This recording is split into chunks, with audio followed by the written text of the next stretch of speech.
Hey, Ken.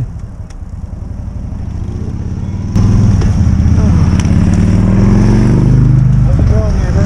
Pretty good. Okay. You in there dosing up or what? I've already done that. It's covered in needle mud. So, Ken, what I'm going to do is I'm doing I was telling Steve, the VO2 max workout. So I'm going hard for going VO2 max for 4 minutes, then incredibly slow for 4 minutes. And I'm going to do that 4 times. And you guys will probably be ahead of me by the time I finish my 4th time, usually by how these things work when I meet with other people. And then I'll try and keep up with you guys to the top. If you listen to my channel, even on a semi-regular basis, you'll hear me often talking about exercise being as close as one could get to having a fountain of youth. It not only helps your longevity, but helps to keep you functional, so you can keep doing the things that you want to do. And not only that, it helps keep you off those pesky medical maintenance drugs. The rider that's in front of me in the yellow, that's Ken. We did this ride 2 days before his 74th birthday. For those of you not familiar, this is an 8-mile climb at about 5.5%, pretty steady, that I'm doing my workout on. This climb starts at around 1,600 feet or so and climbs up to 4,200 feet. I started racing in 1990, and Ken was there well before I got into the scene. I hear he has the record for this one climb, Old Toll House climb, 6.7 miles, averages about 7.5%, and that's a 65-69 age group. And he set the record when he was almost 70. I don't think I can even get close to 46 minutes anymore. While I'm doing my 4x4s, Ken is keeping it steady, going up this climb as fast as he can. Last week he got caught by Steve, the other rider that's with us. And so this time he wants to make sure he puts him away. So let's talk about the exercise you should be doing, especially as you get older. But the sooner you start, the better it's going to be for you. The first of what I call these 4 pillars is endurance exercise. The body needs large volumes of oxygenated blood coursing throughout the system, and endurance exercise, among other things, will help do that. It also creates new capillaries to deliver that oxygenated blood. It helps create new mitochondria. It also burns calories and uses our reserves. So the next time we eat a meal, those calories that we eat will go to fill those reserves, as opposed to turning to fat. Not only that, it'll rebuild whatever's damaged and make it stronger.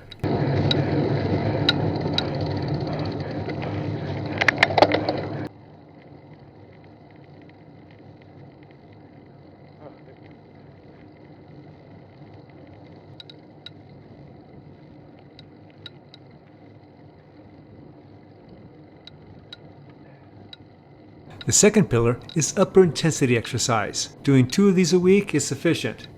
Now, one of the reasons I'm doing the workout I'm doing today, the 4x4s at VO2 max, is because of this reason. Okay, it also helps with my race training. On another day of the week, I do something that'll get my heart rate up to its max, or darn close to it. Other than the circulatory benefits, this type of exercise promotes lactate production. Lactate has benefits that you may not have heard of before. It helps to minimize insulin resistance by creating GLUT4.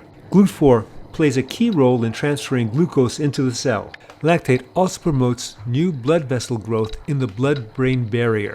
A healthy blood-brain barrier helps to prevent dementia-related illnesses, including Alzheimer's.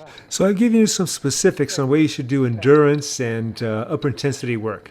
But looking at the bigger picture, if you go from having a very poor couch potato type of VO2 max up to a below average VO2 max, you improve your chances for survival, longevity speaking, significantly.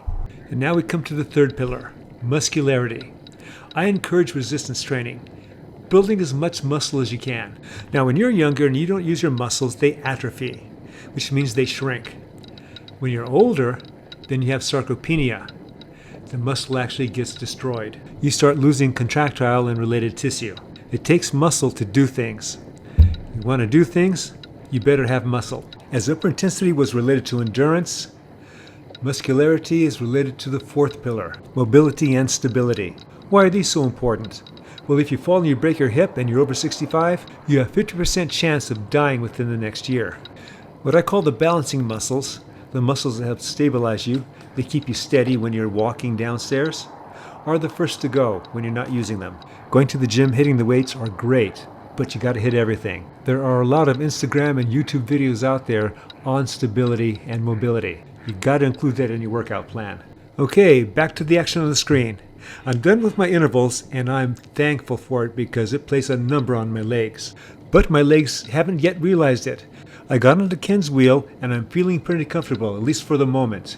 My wattage is right around the tempo range. It floats back and forth a bit, but I'm going from upper endurance to middle, sometimes upper tempo. Ken is pretty steady in his pacing. The higher we went up, the more my legs started to feel it, until about 1 kilometer from the top, I just couldn't hold on. My legs were just hurting way too much. So I let him go. This is why you should keep working out, and if you haven't been working out, just start working out. He's just 2 days away again from his 74th birthday. Alright, I hope you enjoyed this video and you got something out of it. As always, remember, comment, like, subscribe, and make sure you like it because I need all the help I can get. The Cycling Greek.